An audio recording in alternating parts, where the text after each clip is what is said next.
Shalom Bapak Ibu Saudara yang dikasihi oleh Tuhan kita Yesus Kristus. Berjumpa kembali di dalam podcast Mutiara hari ini. Sahabat bertumbuh dalam saat teduh yang seperti biasa hadir membawa keresahan dan persoalan di dalam hidup, diangkat untuk menjadi renungan yang kiranya membangkitkan kekuatan iman. Bagaimana kabar saudara di kesempatan kali ini? Besar harapan kami saudara ada dalam keadaan sehat dan senantiasa diberkati oleh Tuhan kita Yesus Kristus dimanapun saudara berada. Di dalam podcast Mutiara hari ini, di kesempatan kali ini, kita akan mengangkat satu topik yang menarik yang kali ini berjudul kebutuhan versus keinginan. Nah, firman Tuhan terambil dari Yosua pasal yang ke-23 ayat 11 sampai dengan ayatnya yang ke-14. Demikian firman Tuhan, "Maka demi nyawamu bertekunlah mengasihi Tuhan Allahmu. Sebab jika kamu berbalik dan berpaut kepada sisa bangsa-bangsa ini yang masih tinggal di antara kamu, kawin mengawin dengan mereka serta bergaul dengan mereka dan mereka dengan kamu, maka ketahuilah dengan sesungguhnya bahwa Tuhan Allahmu tidak akan menghalau lagi bangsa-bangsa itu dari depanmu, tetapi mereka akan menjadi perangkap dan jerat bagimu, menjadi cambuk pada lambungmu dan duri di matamu, sampai kamu binasa dari tanah yang baik ini yang telah diberikan kepadamu oleh Tuhan Allahmu. Maka sekarang sebentar lagi aku akan menempuh jalan segala yang fana. Sebab itu insaflah dengan segenap hatimu dan segenap jiwamu, bahwa satu pun dari segala yang baik yang telah dijanjikan kepadamu oleh Tuhan Allahmu tidak ada yang tidak dipenuhi. Semuanya telah digenapi bagimu. Tidak ada satu pun yang tidak dipenuhi." Amin. Bapak Ibu Saudara yang dikasihi oleh Tuhan kita Yesus Kristus ya. Podcast ini diawali dengan bagian kecil dari pidato perpisahan Yosua kepada para pemimpin bangsa Israel. Di dalamnya ia memberikan petunjuk, nasihat-nasihat, ya wejanganlah sebelum ia mangkat atau pensiun dari jabatannya sebagai pemimpin bangsa itu. Dan poinnya di sini kalau saudara membaca secara keseluruhan ya, Yosua tuh mengingatkan bangsa itu bagaimana Tuhan menuntun mereka, memimpin mereka, membebaskan mereka, dan pada akhirnya membawa mereka kepada tanah perjanjian sesuai dengan apa yang dijanjikan kepada bangsa Israel. Jadi kalau misalnya hari ini tuh ya di Timur Tengah khususnya di wilayah Israel terjadi peperangan, pertempuran antara Israel dengan bangsa Filistin. Saudara tentu tahu ceritanya di sini bahwa tanah perjanjian itu memang merupakan tanah yang Tuhan janjikan diberikan kepada Bani Israel. Ya. Dan ini berusia sudah ribuan tahun ya, dari zamannya Musa memimpin bangsa Israel keluar dari tanah Mesir. Jadi saudara perlu ketahui di dalam tanah ya, kitab perjanjian lama ini bisa dibilang sebagai kitab yang lumayan cukup tua ya. Lebih tua daripada kitab-kitab setelahnya. Mencatat sejarah ribuan tahun bahwa Musa itu adalah keturunan dari Bani Lewi ya. Dan Lewi sendiri adalah salah satu dari anak Israel ya, atau Yakub ya. Jadi Tuhan menjanjikan kepada bangsa Israel bahwa mereka akan memiliki suatu tempat ya di mana mereka hidup tinggal di sana, dan Tuhan berkenan memberkati mereka yakni di tanah perjanjian. Nah, Bapak Ibu Saudara yang dikasihi Tuhan, kenapa saya menggunakan nas firman Tuhan ini? Karena di dalamnya ada satu ayat yang mungkin banyak kali menjadi ayat favorit saudara, yakni pada ayat yang ke-14, bahwa tidak ada satupun yang Tuhan janjikan yang tidak ia genapi. Semuanya sudah digenapi. Dan Yosua menekankan itu sampai 2 kali. Tidak ada yang tidak ia penuhi, semuanya telah digenapi. Tidak ada satupun yang tidak dipenuhi. Seperti itu. Jadi kalau saudara rindu diberkati oleh Tuhan dan rindu untuk menerima janji Tuhan, semuanya itu memang perlu waktu dan perlu proses, saudara ya. Yang saya sampaikan di sini tuh itu, bahwa kalau saudara ingin menerima janji Tuhan, dan saya percaya janji rancangan Tuhan itu selalu penuh damai sejahtera dan selalu yang terbaik bagi setiap anak-anaknya. Kalau kita menanti-nantikan janji itu dengan setia, maka apa yang Tuhan janjikan itu tidak ada satupun yang tidak akan Ia genapi dalam hidup saudara.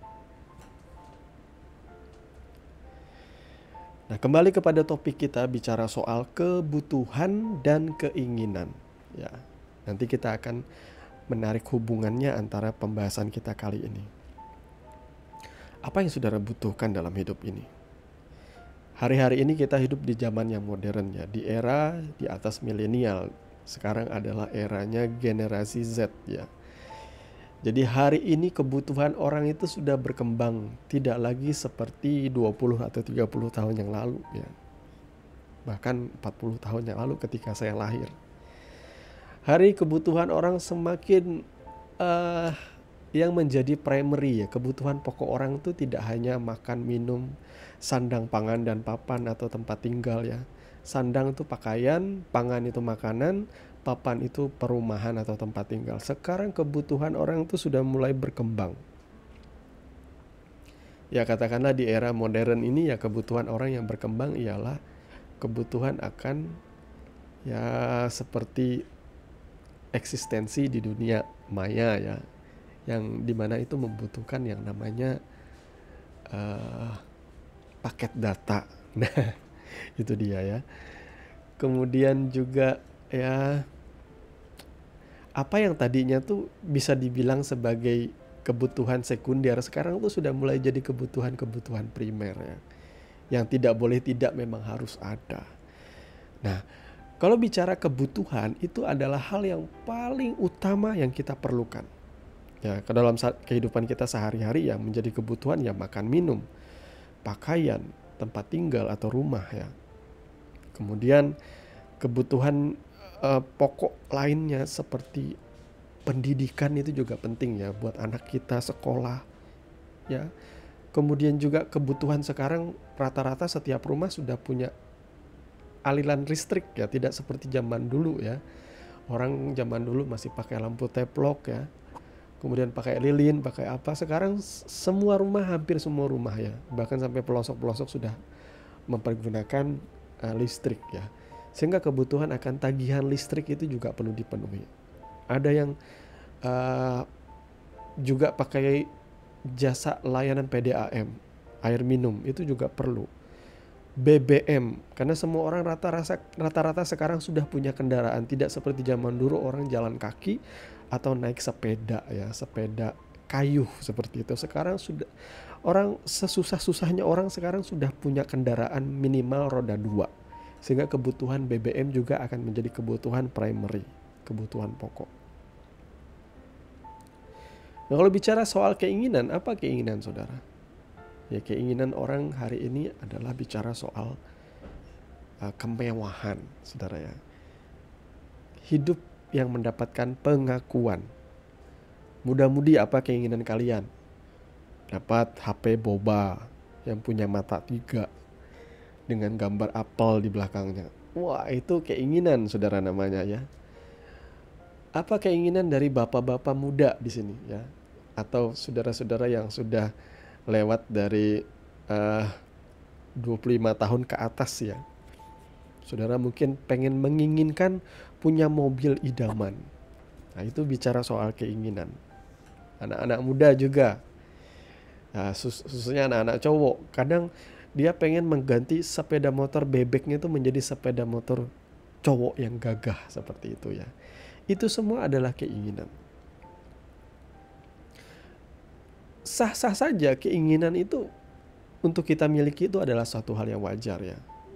Keinginan kebanyakan orang itu adalah semua apa yang menjadi hobinya itu bisa terpenuhi. Kalau saudara tanya apa keinginan saya pribadi, saya suka barang elektronik. Tapi lebih spesifiknya ke PC ya, ke komputer. Karena saya berangkat dari anak lintas generasi, di mana saya dari dulu itu suka merakit komputer yang sesuai dengan masanya ya. Jadi saya suka sekali mengikuti perkembangan zaman soal periferal ya, atau komponen-komponen komputer yang kekinian, walaupun sampai sekarang kadang saya masih belum mampu untuk beli ya. Karena makin kesini makin canggih ya. Komputer yang saya pakai sekarang pun adalah komputer gaming yang sebenarnya udah ketinggalan zaman. Jadi saya tuh pengen merakit yang baru lagi, tapi masih belum ada budgetnya. Nah itu bicara soal keinginan. Kenapa saya nggak mengorbankan kebutuhan saya demi keinginan? Ya, kalau saudara semakin hari ya menjadi manusia yang normal, saudara pasti akan mengutamakan yang namanya kebutuhan terlebih dahulu. Makan, minum, keperluan sehari-hari itu harusnya sudah terpenuhi. Ya, tagihan-tagihan semua, tagihan listrik, tagihan kartu paket data, tagihan telekomunikasi. Contohnya seperti kami pakai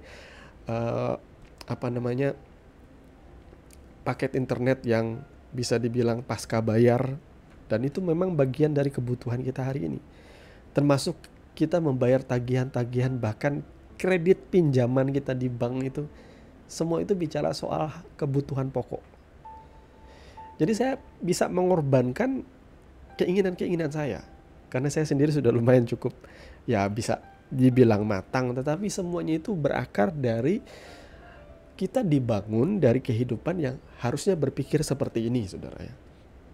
Kalau saudara mau keuangan saudara sehat, rumah tangga saudara harmonis, tidak ada cekcok soal pemasukan, pengeluaran dan sebagainya macam, saudara harus belajar mengorbankan keinginan-keinginanmu atau hobi-hobimu dulu deh.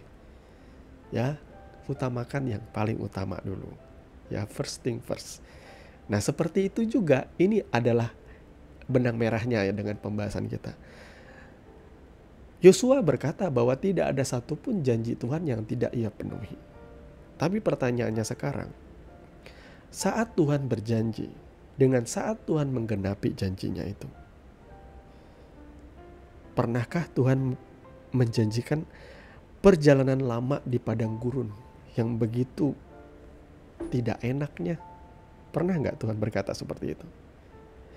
Jadi antara umat Tuhan menerima janji sampai antara umat Tuhan menerima janji ya sampai umat Tuhan menerima penggenapan dari janji itu, yang tidak mereka tahu di tengah-tengah itu ada yang namanya padang gurun atau proses pembentukan atau pendewasaan.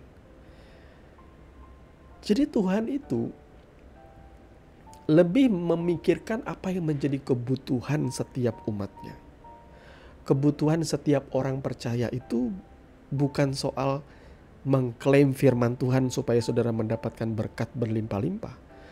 Kebutuhan dari umat Tuhan itu bukan soal mengikuti Tuhan lalu besok-besok saudara sekonyong-konyong menjadi orang diberkati, kaya, luar biasa kaya.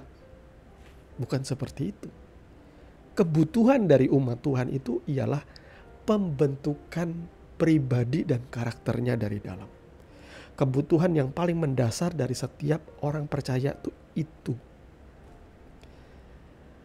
Jadi umat Tuhan yang menerima janji ketika mereka dibebaskan dari perbudakan Mesir, yang diperhadapkan dengan padang gurun, mereka dibentuk, dijadikan pribadi-pribadi yang fokusnya hanya kepada Tuhan, dijadikan pribadi-pribadi yang menaruh harapan mengandalkan Tuhan, dijadikan pribadi-pribadi yang pandangannya hanya tertuju kepada penyertaan Tuhan lebih daripada apa yang mereka rasakan di padang gurun.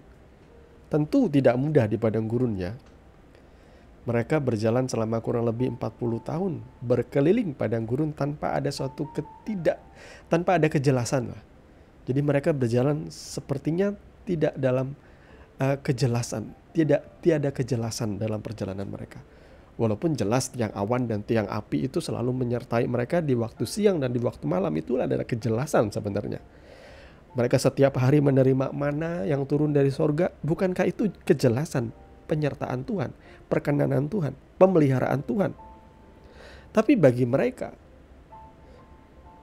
yang ada dalam hati mereka ialah apa yang Tuhan janjikan.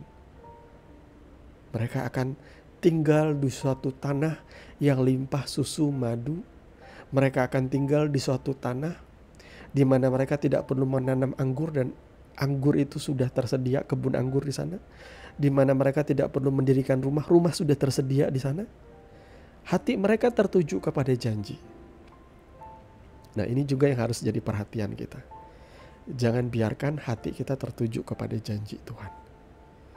Biarkan hati kita melekat hari ini kepada penyertaan Tuhan. Janji itu urusan nanti. Yakinilah satu hal bahwa Tuhan pasti akan membawa kita kepada apa yang Ia janjikan. Tapi hari ini aku harus bersyukur atas penyertaan Tuhan. Kalau aku tidak melihat janji itu digenapi, tidak apa-apa. Yang penting hari ini aku berjalan bersama Tuhan. Itu yang paling utama. Saya ada sedikit yang namanya kita hidup di zaman sekarang, tentu kita pasti akan bersosmed ria, saudara ya. Saya juga punya akun Instagram yang bisa kadang melihat story-story yang dibuat oleh teman-temannya. Beberapa story-story itu ya bersifat bahasanya seperti bahasa-bahasa sindiran ya. Bahasa-bahasanya itu seperti bahasa-bahasa seperti ironi, sindiran seperti itu. Ada sebuah story yang membuat saya tertarik, di mana ia berkata, hari ini yang kita butuhkan hari ini itu adalah cukup hati yang bersyukur, dia bilang, dan uang 8 miliar. Wah, yang kita butuhkan hari-hari ini ialah hati yang bersyukur. Tapi di belakangnya rada gak enak ya, dan uang 8 miliar. Iya sih, saya juga pengen uang 8 miliar, saudara ya. Tetapi saya belajar di dalam perjalanan saya mengikuti Tuhan. Uang 8 miliar. Kalau pribadi saudara atau inner pribadi saudara yang ada di dalam itu tidak dibentuk oleh Tuhan, uang 8 miliar itu akan dengan sekejap saja akan hilang. Seperti seolah-olah saudara tidak pernah menerima itu. Ya.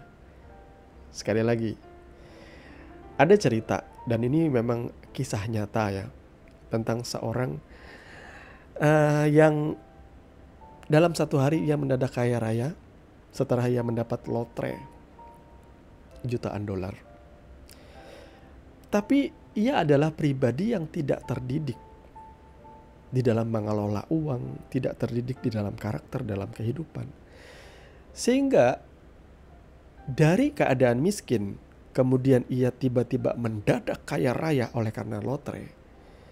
Di dalam beberapa waktu kemudian, dan waktu itu tidaklah cukup panjang ya, mungkin hanya dalam hitungan minggu atau beberapa bulan kemudian, ia menjadi miskin kembali seperti sedia kala. Karena ia diberikan materi yang besar, tetapi dia tidak punya kapabilitas untuk mengelola itu dengan baik. Jadi sekali lagi, ini akan menjadi insight juga bagi saudara. Anak-anak orang kaya yang hidup dalam kenyamanan, yang dibesarkan dalam kekayaan. Kalau yang dalam pikiran saudara, saudara akan merasa tenang. Oh, tenang saja. Orang tuaku orang kaya. Aku tinggal menikmati hidup sesuka-sukanya. Banyak kan cerita-ceritanya. Anak-anak orang kaya yang jadi arogan, bahkan menganiaya anak-anak yang lain ya, yang sebaya dengan dia. Orang-orang muda, anak-anak SMA, anak-anak kuliah yang bisa membuli orang-orang miskin karena mereka kaya. Saya berharap para orang tua ini menjadi insight buat saudara juga untuk mendidik anak-anakmu. Jangan manjakan mereka dengan kekayaan. Karena bagaimana kalau saudara meninggal hari ini atau besok, dan engkau tidak pernah memberikan didikan yang terbaik buat anak-anakmu? Apakah materi itu bisa menyelamatkan mereka? Apakah materi itu juga bisa membuat mereka dijamin kehidupannya di masa yang akan datang akan jadi lebih baik? Mungkin saja bisa kalau mereka menerima didikan dengan benar.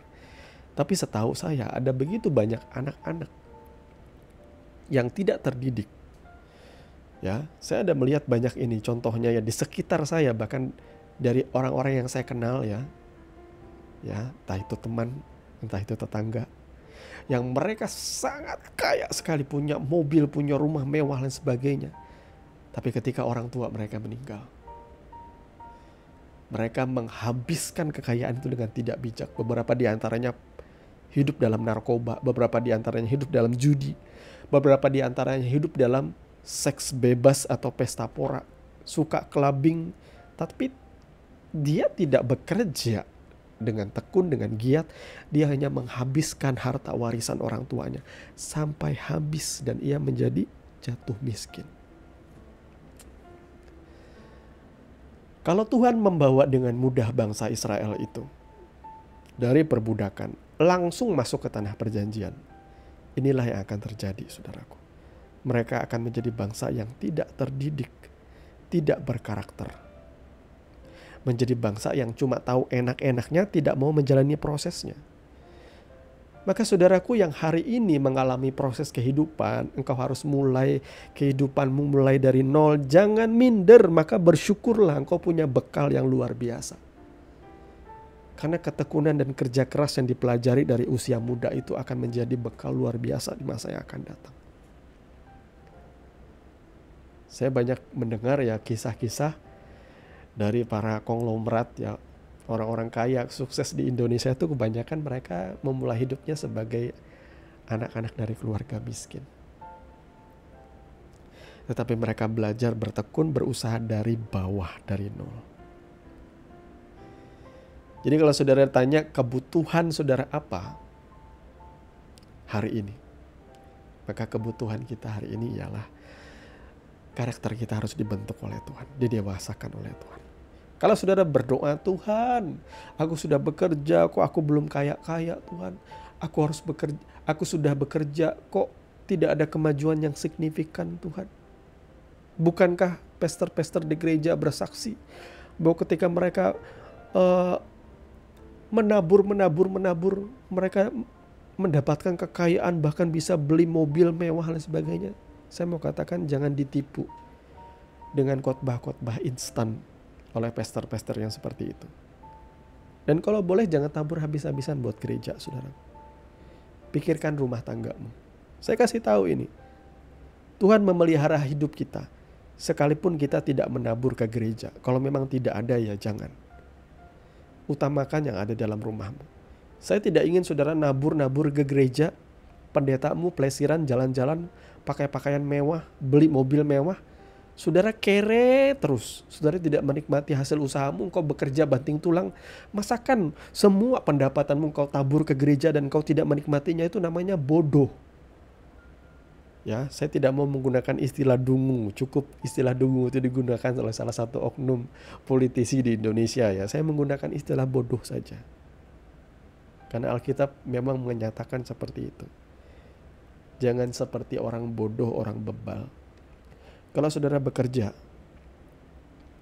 banting tulang, dan waktumu tersita untuk pekerjaanmu, engkau harus menikmati hasil pekerjaanmu. Engkau harus mengapresiasi dan engkau harus memberikan reward untuk dirimu pribadi. Kalau engkau mau ajak keluargamu jalan-jalan, ajak jalan-jalan.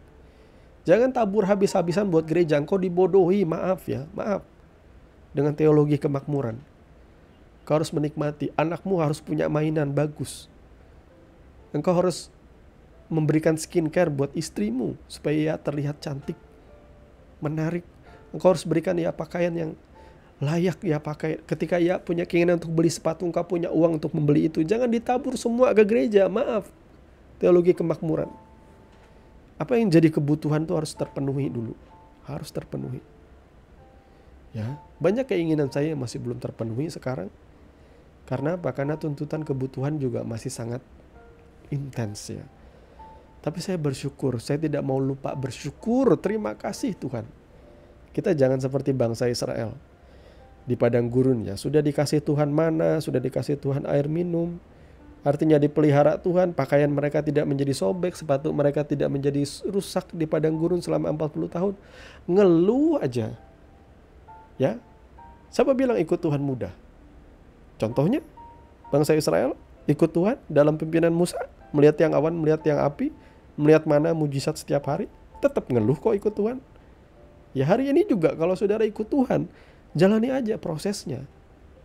Ya, Kalau engkau sedang berjualan nasi goreng hari ini, dan mungkin yang beli satu hari cuma 5 orang, 10 orang. Kalau seandainya hasil itu cukup untuk memenuhi kebutuhan keluargamu, maka bersyukur.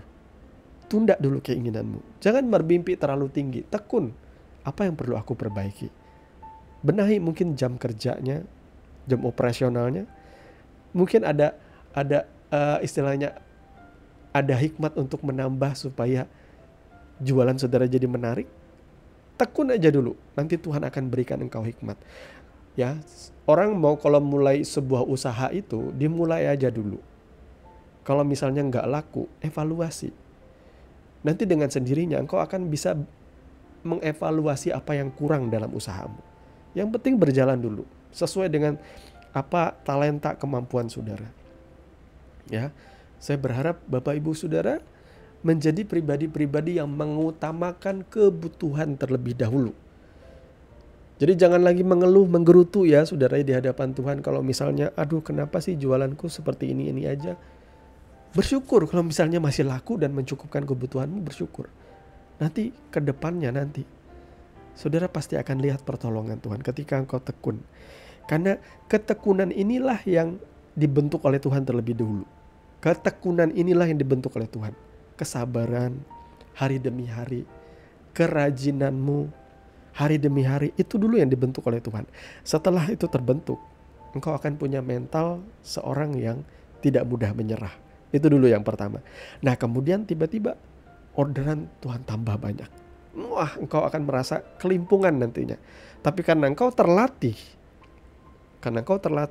engkau akan terbiasa untuk menerima pesanan-pesanan itu dengan lebih cepat lagi. Engkau melayani dengan memberi layanan yang lebih terbaik lagi.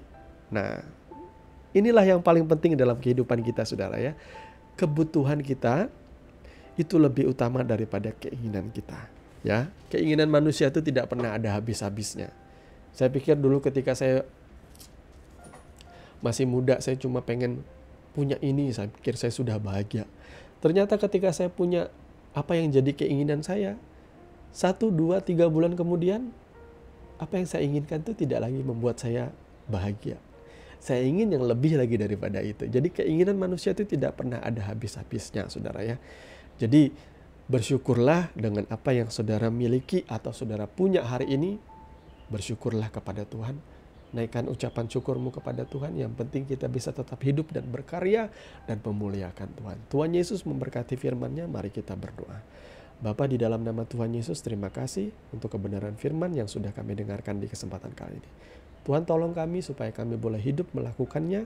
Supaya kami boleh berjalan di dalam kasih dan kebenaran-Mu hari demi hari. Di dalam apapun yang kami kerjakan, kami tidak mudah menyerah. Dan karena kami tahu bahwa Tuhan turut bekerja dalam segala sesuatu untuk mendatangkan kebaikan bagi setiap kami. Tidak hanya mendatangkan berkat saja yang merupakan impact atau hasil, tetapi juga Tuhan mengerjakan, memproses bagian yang terbaik dalam diri kami, yakni karakter. Terpujilah nama-Mu kekal selama-lamanya. Di dalam dan demi nama Tuhan Yesus kami berdoa. Amin. Saudaraku yang dikasihi Tuhan, saudara sudah mendengarkan kebenaran firman yang kiranya boleh menjadi dasar dan kekuatan di dalam setiap kehidupan saudara. Sampai bertemu lagi di podcast Renungan Firman Mutiara hari ini yang berikutnya. Kasih karunia menyertai saudara sekalian. Shalom.